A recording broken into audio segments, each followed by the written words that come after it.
The Bridge of Time. Henry stood on the old bridge, his weathered hands resting on the rusted railing.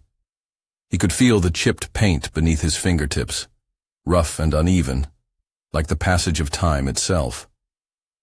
This bridge was once a masterpiece, a structure he had worked on in his younger years as an engineer. It had been strong, steady, and vital, connecting two distant shores that once seemed impossible to link. But now, the bridge was worn down, its steel beams marked with cracks that only an experienced eye like his could notice. The world around it had moved on. People crossed it without a second thought, unaware of its history, its strength, or the effort it took to build. Henry let out a slow breath, watching the river below ripple with the autumn breeze. A thought settled heavily in his mind. Are people like bridges? He wondered. When we're young, we're strong, connecting with the world around us. But as time goes on, if we don't take care of those connections, if we don't maintain them, we rust, we weaken, and eventually, we become forgotten. That feeling of fading into the background, of being unseen, unheard, was something Henry had never expected to face. But here he was, 74 years old, standing on the other side of life, looking back and wondering how he had gotten here so quickly. Have you ever felt that way? One day, you wake up, look in the mirror, and see a face that feels both familiar and foreign. The years have passed in a blink, and suddenly you realize you are in a different stage of life. The world around you seems faster, louder, and somehow farther away. But are we really being left behind? Or are we, without realizing it, pulling away from the world ourselves? Henry had spent a lifetime building bridges, yet now, the most important bridge, the one between himself and the people he loved, was crumbling. When his wife passed away 3 years ago, everything started to change. At first, he tried to stay connected with his family. He would call his son, visit his grandchildren, and make an effort to be present. But little by little, the conversations grew shorter. When he spoke, it felt like they were only half listening. When he sent a text, it sometimes went unanswered for days. And family gatherings, once a place where he felt valued, now left him feeling like an outsider.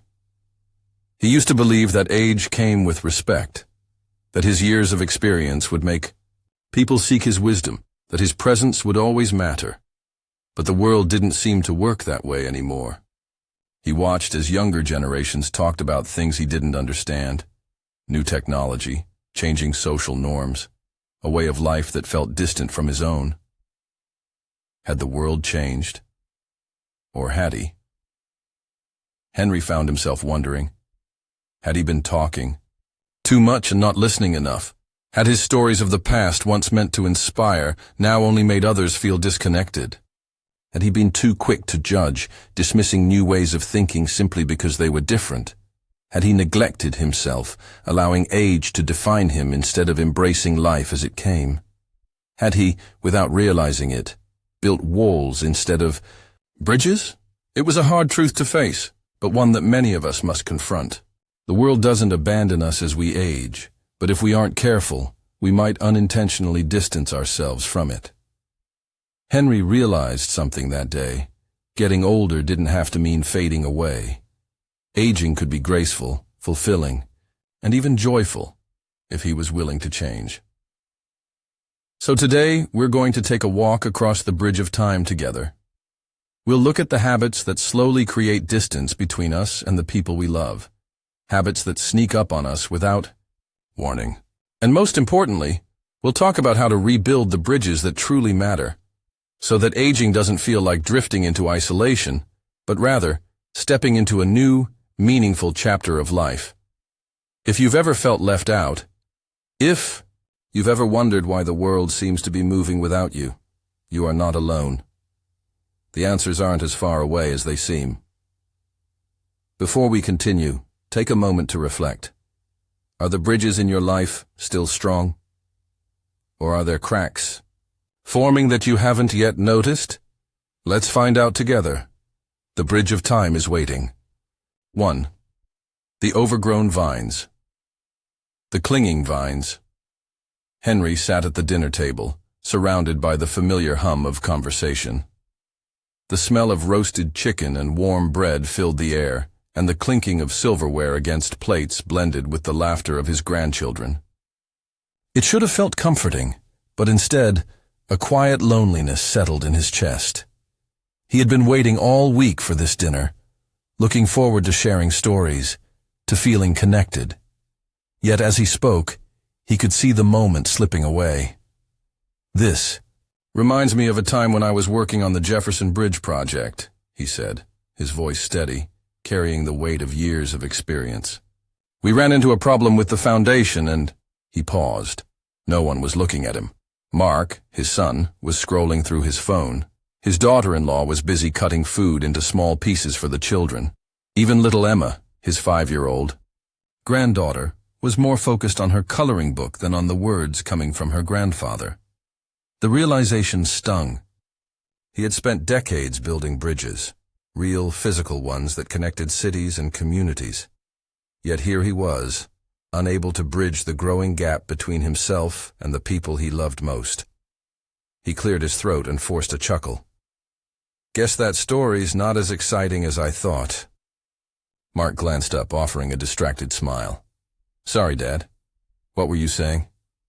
Henry shook his head.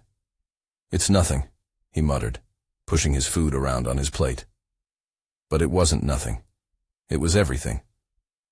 That night, as he sat, alone in his living room, the silence of the house felt heavier than usual. He replayed the dinner in his mind, searching for an answer. When had things changed?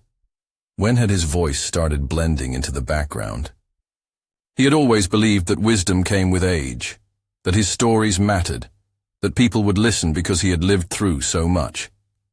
But now, he wasn't so sure. A memory surfaced, one he hadn't thought of in years. He was 16, sitting in his grandfather's kitchen, nodding absently as the old man droned on about life during the war. Henry had wanted to be anywhere else, doing anything else. He had heard those stories 100 times. Back then, they had felt long-winded, repetitive and distant from his own world.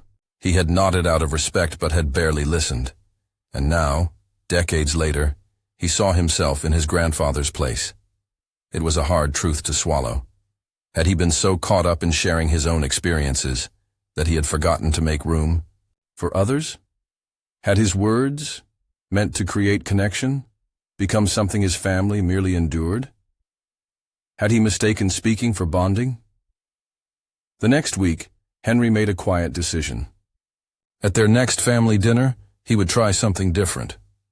When Mark mentioned a stressful project at work, Henry fought the instinct to jump in with his own advice. Instead, he leaned forward slightly and asked, "What's been the hardest part for you?" Mark hesitated for a moment, as if surprised by the question. Then slowly he started to talk. He shared his frustrations, his challenges, the pressure he felt from his boss. Henry listened, not just with his ears, but with his full attention. He didn't interrupt. He didn't try to relate the story back to himself. He simply let his son speak. Something shifted in the air between them. Later that night, Henry sat in his chair by the window, feeling something he hadn't felt in a long time, a quiet sense of connection. It wasn't built on words alone, but on something deeper. For most of his life, he had believed that talking was the key to being heard. But now, he understood that listening was the key to being remembered. His stories still mattered, but they didn't need to fill every silence. Sometimes the most meaningful moments were the ones where he said nothing at all. 2. The towering oak. The proud oak Henry had always been proud of his accomplishments. He had spent decades designing bridges, ensuring they stood strong against time and weather.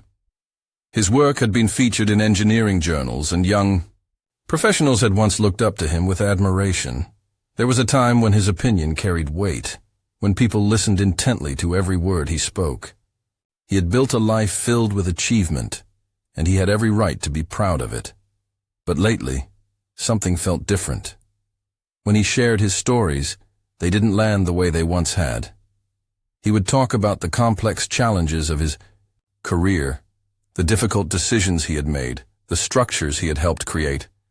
But instead of admiration, he saw something else. A polite but distant smile, a glance toward the clock, a shift in posture that told him the listener was no longer fully engaged. He had always assumed that sharing his successes would inspire others, yet more often than not, the room seemed to grow quieter, conversations felt shorter, and people excused themselves a little too quickly. One evening, at a small gathering, with his son's friends, Henry found himself telling a familiar story about the time he had saved a multi-million-dollar project from collapse. He described the technical difficulties, the pressure, the way his leadership had turned the situation around. As he spoke, he noticed one of the younger men, Daniel, nodding politely, but with a detached look in his eyes. When Henry finished, Daniel cleared his throat and said, "That's really impressive. I hope I get to work on something like that one day." Then, almost seamlessly, the conversation shifted away, moving on without him. Henry sipped his drink and sat back, feeling a quiet discomfort settle in his chest. He hadn't been dismissed outright, no one had been rude, but there was something unmistakable in the way the conversation had moved past him. It was a feeling he had been noticing more and more. It wasn't that people didn't respect him, but there was a distance, an invisible wall between him and the rest of the room. He thought back to his younger days, when he had been in Daniel's position, listening to older men recount their achievements. Had he felt the same way back then? Had their words, instead of inspiring him, only made him feel like he was being measured against something he hadn't yet accomplished? That night, as Henry sat alone in his study, he looked around at the framed awards and certificates that lined his walls. They told a story of success, of years well spent, but they were also remnants of a past that no longer defined the present. He realized then that pride, when carried too heavily, could become a towering arch, majestic but imposing. It could cast a shadow over others, rather than inviting them in. Perhaps it wasn't about abandoning his stories, but about sharing them differently, not as a monument to what he had done, but as a bridge to connect with where others were now. Number 3. The stone path. The worn stone path. The first time Henry saw the young man next door, he had made up his mind about him instantly. The boy, maybe in his early 20s, always seemed to be lounging on the porch, earbuds in, eyes fixed on his phone. He rarely acknowledged Henry when they crossed paths, never offered a greeting, never showed any sign of interest in conversation. To Henry, it was clear, just another kid too, caught up in his own world to care about anyone else. A sign of the times, he had told himself. One afternoon, as Henry tended to his front yard, he noticed the young man sitting on the porch steps, staring at the pavement. Something about his posture was different, less detached, more withdrawn. For a moment, Henry considered ignoring him, just as he had been ignored so many times before. But then, almost without thinking, he set down his gardening shears and walked toward the fence. "Everything all right, son?" he asked, keeping his voice even. The young man looked up, startled. There was a hesitation in his eyes, as if he were debating whether to answer honestly or brush it off. Finally, he sighed. "Just a rough day." Henry nodded, leaning slightly on the fence. He didn't push, didn't ask for details. He simply stood there, allowing space for whatever might come next. After a long silence, the young man spoke again. "My mom's sick. She's been in and out of the hospital. It's been hard." The words were quiet, but they carried the weight of something deep and painful. Henry felt a pang of guilt rise in his chest. He had assumed so much about this boy, had built a whole story in his mind about who he was, without ever knowing a thing about him. He had mistaken silence for indifference, distraction for apathy. That evening, as Henry sat on his porch, he thought about how many times in his life he had judged too quickly. How many people had he misunderstood? How many moments of connection had he let slip away because he had been too certain of his own assumptions? He had spent a lifetime working with stone, understanding its structure, knowing that even the strongest foundations could develop cracks. And now, he realized, people weren't so different. A crack in stone doesn't mean weakness. It means pressure, stress, something unseen beneath the surface. And just like stone, people carry unseen burdens, fractures hidden beneath a composed exterior. From that day forward, Henry greeted the young man every time he saw him.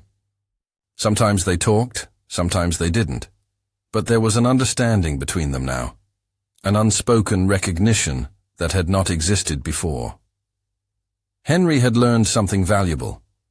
When you look at someone, you are only ever seeing the surface. If you judge too quickly, you might miss the cracks.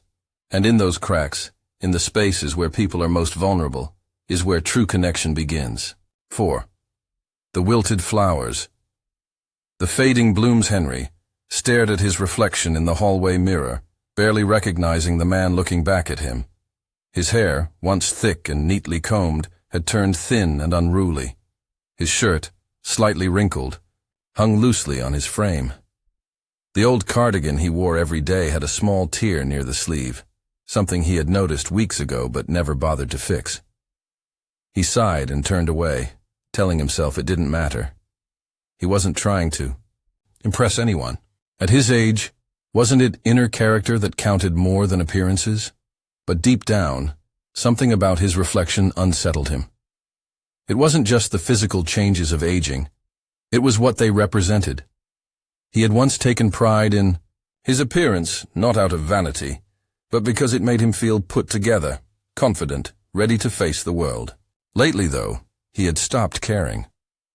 There was no point in dressing up when there was nowhere special to go, no reason to groom himself when he rarely saw anyone besides the cashier at the grocery store. That evening, he went to visit an old friend, Charles, whom he hadn't seen in months. Charles was only a few years younger than Henry, but when he opened the door, he looked vibrant, well-dressed, his hair neatly trimmed. His eyes, though lined with age, were bright with energy. Henry felt an unexpected twinge of self-consciousness. They sat in the living room, catching up over coffee, when Henry finally voiced what had been on his mind. "You ever feel like there's no point in all that anymore?" He gestured vaguely at Charles's crisp shirt, the polished shoes resting neatly beside the door. "I mean, we're not young men anymore. Does it really matter?" Charles smiled knowingly and leaned back in his chair. "It matters, Henry," he said. "Not for anyone else. For yourself." Henry frowned, waiting for him to continue. "When I retired, I let things slide," Charles admitted. "Stopped shaving regularly, wore whatever was comfortable, figured why bother. But after a while, I noticed something. The less I took care of myself, the less I felt like myself. I started feeling sluggish, unmotivated. One day, I looked in the mirror and didn't like who I saw. And I realized something. Taking care of yourself isn't about looking young. It's about respecting the person you still are." Henry sat with those words for a long moment. On the drive home, he thought about the bridges he had built over the years. Even the strongest structures, if left unchecked, would rust, their rails corroding from neglect. It wasn't the wind or rain that did the most damage. It was time, slow and unnoticed, wearing away at their integrity until they no longer felt solid. And wasn't that the same with people? Neglecting himself hadn't been an intentional choice, but rather a slow, gradual fading. The next morning, Henry stood in front of the mirror again. This time, he picked up his comb, smoothing his hair with a practiced hand. He put on a clean, well-fitted shirt instead of the same old cardigan. And as he did, he felt something he hadn't in a long time, himself returning. 5. The Weathered Gate. The aged gate. Henry had always believed that respect came with age. It was a simple truth he had carried with him his entire life. When he was young, he had listened to his elders, valued their wisdom, and never questioned their authority. It was how things were, how things had always been. But lately, he wasn't so sure. At family gatherings, he often found himself frustrated. Conversations moved quickly, shifting from one topic to another, often about things he didn't quite understand. New technology, social trends, ways of thinking that felt foreign to him. When he tried to offer advice, to share the lessons he had learned over a lifetime, he was met with polite nods but little engagement. His words seemed to drift into the air, unacknowledged. He could feel the distance growing, and it made him angry. He had spent decades working, providing for his family, sacrificing, and now it felt as if none of it earned him the respect he deserved. One afternoon, after a particularly frustrating visit with his son's family, Henry found himself taking a long walk through the park. His thoughts were a storm of resentment and sadness. He had always imagined his later years filled with meaningful conversations, his family coming to him for guidance, his presence carrying weight. Instead, he felt invisible, as if his years of experience no longer mattered. As he walked, he noticed an old wooden signpost near the edge of the trail, its once clear lettering now faded and cracked. Some of the signs pointed in different directions, but the words had worn away, making them unreadable. A hiker approached, paused in front of the sign, and frowned. Without clear directions, he hesitated before choosing a path at random, hoping it would lead him where he needed to go. Henry stood there for a long time, staring at that broken signpost. It had been placed there with a purpose, to guide travelers, to offer direction. But over time it had been worn down, neglected. The people who passed by didn't ignore it out of disrespect. They simply couldn't rely on something that no longer provided clear guidance, and suddenly he understood.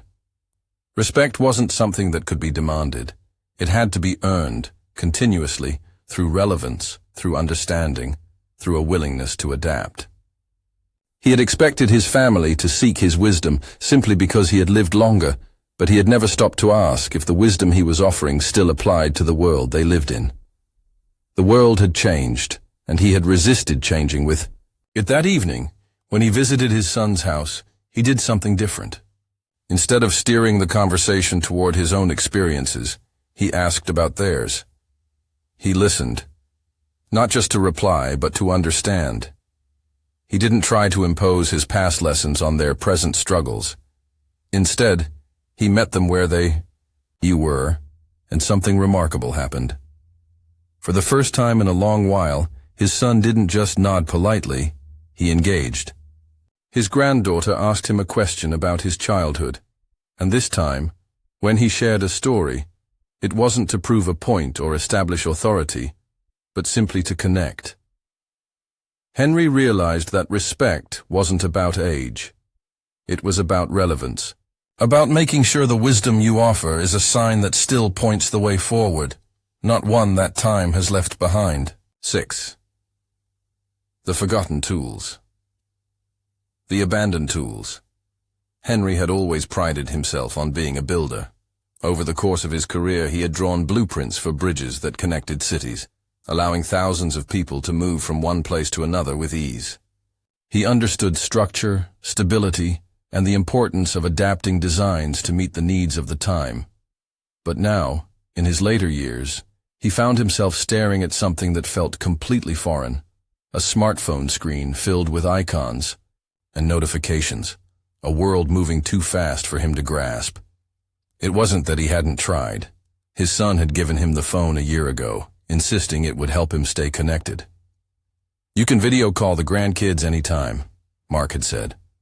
"We'll send you pictures, updates. It'll be like you're always with us." At the time, Henry had nodded, appreciating the gesture, but every time he picked up the device, it felt more like a barrier than a bridge. He had spent his life working with concrete and steel, things he could measure, shape, and understand. But this? This was intangible, constantly changing, slipping out of his grasp the moment he thought he had figured it out. so he avoided it. When his son sent a text, he would call instead. When his granddaughter mentioned a school project over a video chat, he pretended he could see what she was showing him, though in truth, he had no idea how to switch the screen to view it properly. Each time he struggled, he felt a quiet embarrassment creeping in. He told himself it didn't matter. After all, he had lived just fine without any of this for decades. But then came the day he missed Emma's birthday. It wasn't intentional.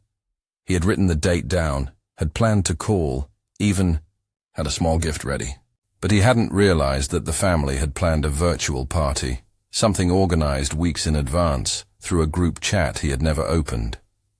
When Mark called him afterward, his voice carried disappointment. "We sent you all the details, Dad. Didn't you see the messages?" Henry had no excuse. He had always been there for his family, always showed up when it mattered, and now, because of his own reluctance to adapt, he had been absent from something important. That night, as he sat at his desk staring at the phone, he thought about the bridges he had built in his life. He had always believed that connection required solid ground, a foundation of familiarity. But connection was changing. The world was changing. And for the first time he admitted to himself that he was the one standing still. The next morning he did something he hadn't done before. He called Mark and asked him to teach him. Not just the basics, but everything. The messaging apps, the video calls, the photo sharing. He took notes, asked questions, and slowly, he began to understand. The first time he successfully sent a message in the family chat, Emma responded instantly with a string of excited emojis. Henry smiled, realizing that this too was a kind of bridge, one he hadn't designed, but one he could still learn to cross. 7. The changing seasons. The shifting seasons. Henry sat on the porch, his hands resting on the arms of his old wooden chair, watching the world move around him. Across the street, a young couple unloaded groceries from their car, their toddler, bouncing excitedly on the sidewalk. Down the road, a group of teenagers sped by on electric scooters, their laughter trailing behind them. Even his own neighborhood, the place he had lived for more than 40 years, felt different, faster, louder, unfamiliar. He had always believed in the strength of a solid foundation. As an engineer, he knew that every great structure depended on its base. Without it, even the most impressive bridge or building would eventually crumble. But what he had never considered was that a foundation, no matter how strong, could not remain rigid. The world shifted, the ground beneath it moved, and without adaptation, even the most well-built structure could fail. Lately, Henry felt that failure within himself. The world he had known was changing, and he wasn't sure he had kept up. The way people spoke, the things they valued, the technology they embraced, it all felt foreign. Conversations at family gatherings left him feeling like a spectator rather than a participant. When he watched the news, the discussions seemed distant, shaped by ideas he didn't fully understand. The things he had once been certain of, the traditions, the rules, the way people should behave, now felt like relics of another era. One afternoon, his grandson, Ethan, came to visit. Ethan was in college now, studying something Henry could barely wrap his mind around: digital marketing, social media strategy. None of it made sense to him. He had spent a lifetime working with steel and stone, things that could be measured and held, not abstract concepts floating somewhere in cyberspace.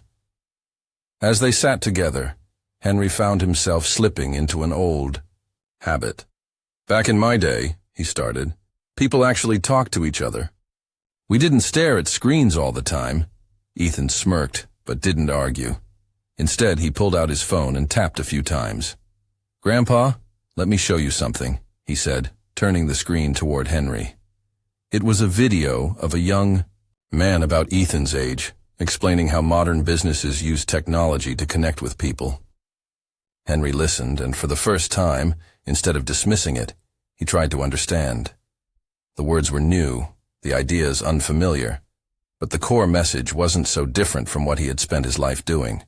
Building connections, creating stability, adapting to needs. Later that evening, as Henry sat alone, he thought about the bridges he had built in his career. He had always designed them with flexibility in mind, accounting for shifts in the earth, for the forces of wind and water. They were built to last, not because they resisted change, but because they embraced it. Maybe he needed to do the same. The world was shifting, but that didn't mean he had to be left behind. He didn't have to abandon who he was. He just had to be willing to move with it. And just like that, the weight in his chest felt a little lighter. The ground beneath him was shifting, but for the first time in a long while, he wasn't afraid of falling. 8. The unwritten will. The unspoken. Legacy Henry had always prided himself on finishing what he started. Whether it was a bridge, a home repair, or even a simple task in the yard, he believed that leaving something incomplete was a sign of carelessness. A job half done wasn't a job at all. Yet, as he sat at his desk one evening, staring at a pile of papers, unread bank statements, an outdated will, medical forms he had put off filling out, he realized that he had left something unfinished. And this time, it wasn't just a project. It was his own life. For years, he had told himself there was plenty of time to sort out the details. Conversations about the future, about what would happen to his house, his savings, his final wishes, always felt unnecessary, almost distant, as if they belonged to someone else. But time had a way of creeping up unnoticed, and now he was no longer sure how many tomorrows he had left to put things in order. It wasn't until his old friend Richard passed away suddenly that the weight of his unfinished business truly settled on him. Richard had been in good health, still active, still sharp. Then one morning he was gone, leaving his family scrambling to make sense of things. Henry had watched as Richard's children, already burdened by grief, struggled with the chaos of legal matters and unanswered questions. They hadn't known where the important documents were, what their father would have wanted, what decisions they should make in his absence. That night, Henry couldn't sleep. He thought of Mark, his own son, and the burden he might one day leave behind. He thought of the unfinished bridge projects he had encountered in his career, structures left abandoned due to funding issues or bureaucratic red tape. He had always hated seeing those bridges, half-built and useless, stranded in an in-between state where they served no one. And yet, wasn't that exactly what he was doing with his own affairs? Leaving behind a life that, when he was gone, would be incomplete and confusing to those left behind. The next morning, Henry did something he had been avoiding for years. He sat down with Mark and had the conversation he had always brushed aside. They talked about the house, the accounts, the medical decisions Henry would want if he could no longer make them himself. It was uncomfortable at first, but as the conversation went on, Henry felt something unexpected, a sense of relief. It wasn't about control or about clinging to what he had built. It was about ensuring that the bridge he had spent his whole life constructing, the one that connected him to his family, his legacy, wouldn't be left unfinished. That night, as he placed the final signature on his updated will, he felt a deep sense of peace. Life, he realized, was not just about the things we build in the moment, but also about the structures we leave behind. A well-built bridge doesn't just serve those who create it. It serves those who come after. And Henry, for the first time in a long while, knew that when his time came, his bridge would be complete. There were 9. The hidden cracks. The unseen. Fractures. Henry had spent a lifetime inspecting structures, searching for weaknesses that could threaten their stability. He knew that the most dangerous cracks weren't the ones visible to the naked eye, but the ones hidden deep within. The fractures beneath the surface that, left unchecked, could bring down an entire bridge. It took time for those cracks to form, often so gradually that no one noticed until it was too late. Lately, he had started to wonder if people weren't so different. It wasn't until an old friend, Tom, stopped returning his calls that Henry realized something was wrong. They had been close for years, meeting for coffee every Saturday, sharing stories about their youth, complaining about their aging bodies, but always laughing in the end. But over the past few months, Tom had pulled away. At first, Henry had assumed he was just busy, but the excuses had piled up. He wasn't feeling well. He had errands to run. Maybe next week. One afternoon, Henry decided to stop by Tom's house, unannounced. When Tom answered the door, the change was undeniable. His once lively eyes were dull. His posture slumped as if the weight of something unseen had settled on his shoulders. The house, usually tidy, felt dim and unkempt. Henry stepped inside and saw unopened mail on the counter, dishes left in the sink.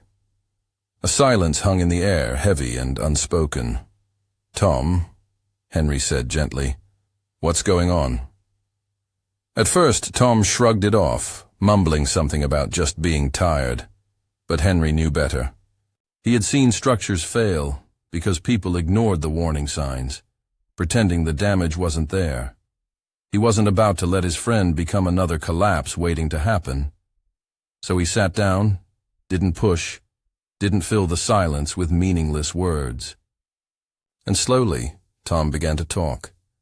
About the loneliness that had crept in after his wife passed. About the way the days blurred together, each one feeling emptier than the last. About the thoughts he didn't dare voice out loud, the fear that maybe he didn't have much left to look forward to. Henry listened, truly listened. And as he did, he felt an ache in his chest. Not just for Tom, but for himself.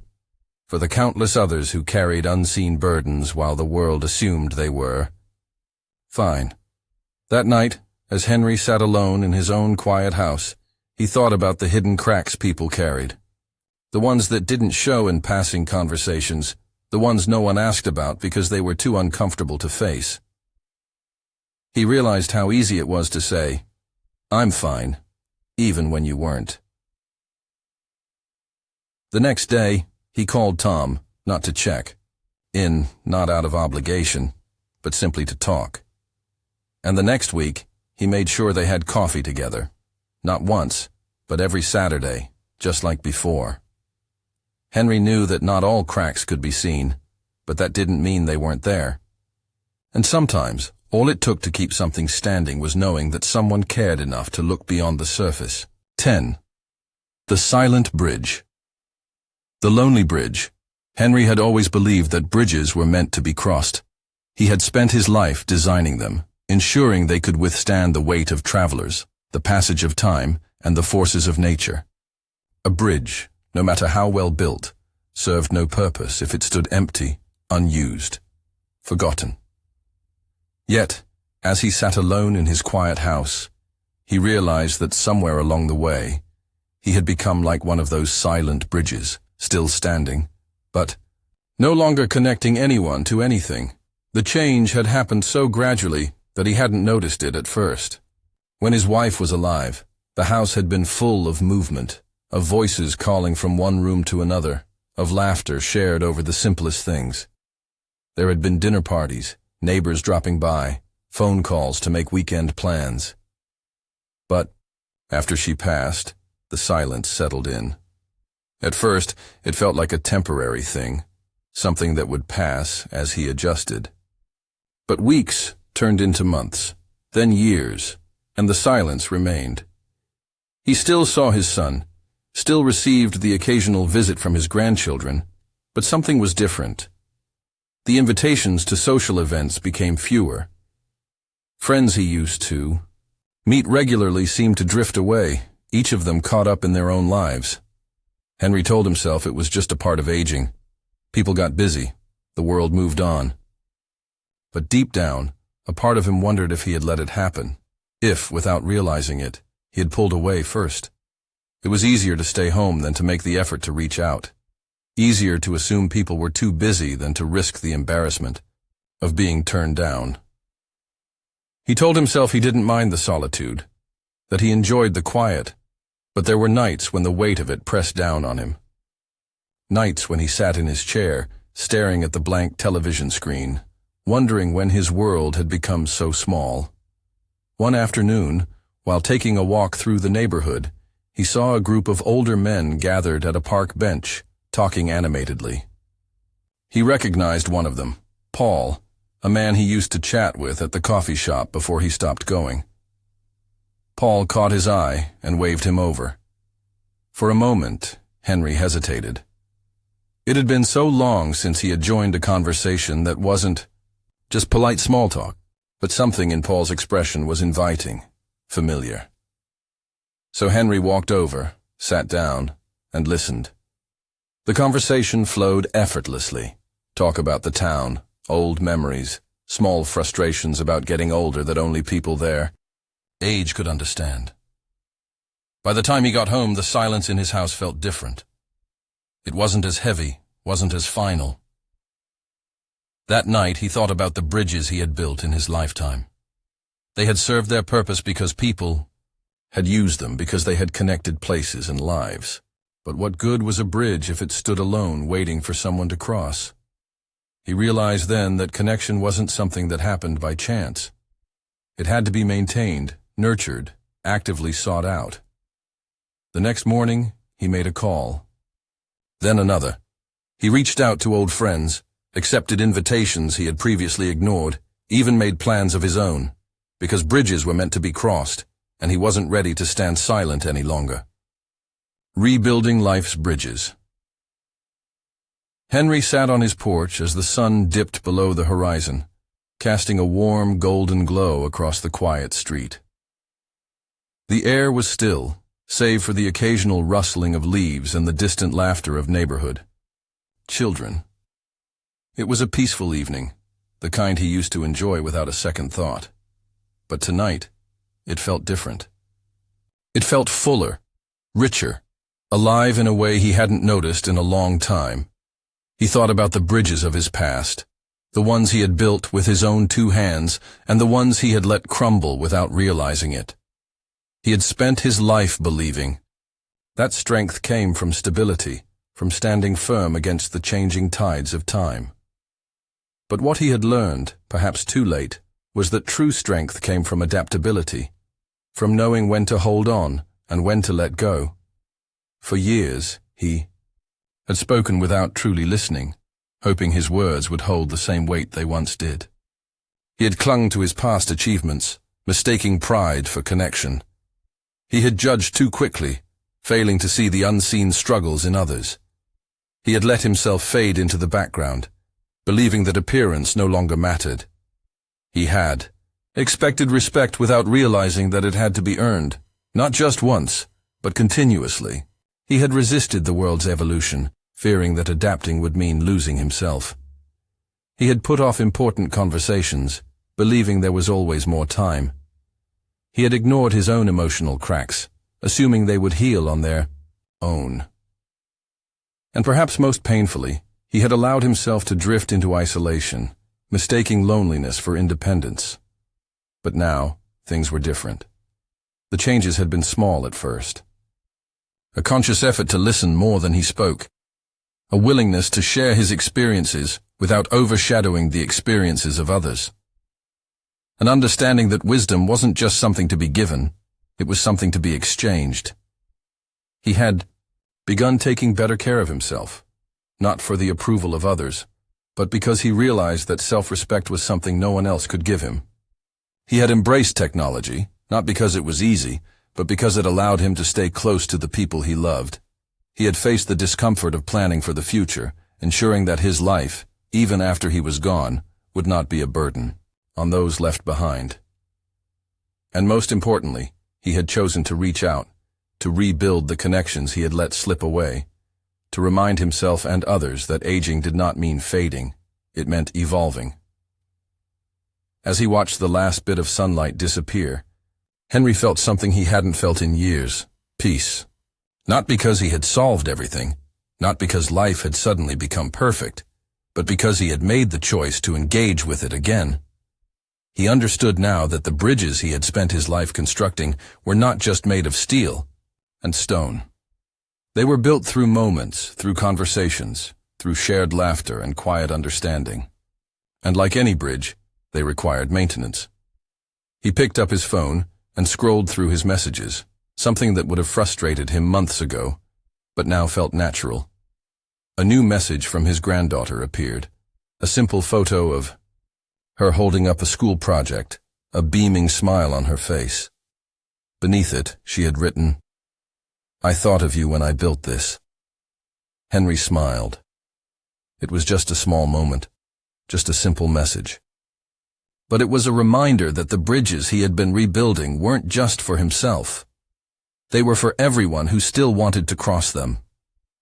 Aging is not about retreating from the world. It is about finding new ways to walk through it, to connect, to continue learning, to continue growing. It is about understanding that while time may change the landscape, the foundation remains, if we choose to maintain it. So as you sit here, reflecting on this journey, ask yourself, are the bridges in your life still strong? Or have they been left unattended for too long? If there are cracks, you can repair them. If they have grown weak, you can reinforce them. And if you feel alone, if you feel like the world has moved on without you, remember this. Connection is always within reach. But you must take the first step. If this story resonated with you, if it made you pause and think about your own journey, I invite you to continue walking this path with us. Share your thoughts, your experiences, and if you haven't already, consider subscribing. Because life is richer when we build bridges, and the more we connect, the less alone we become.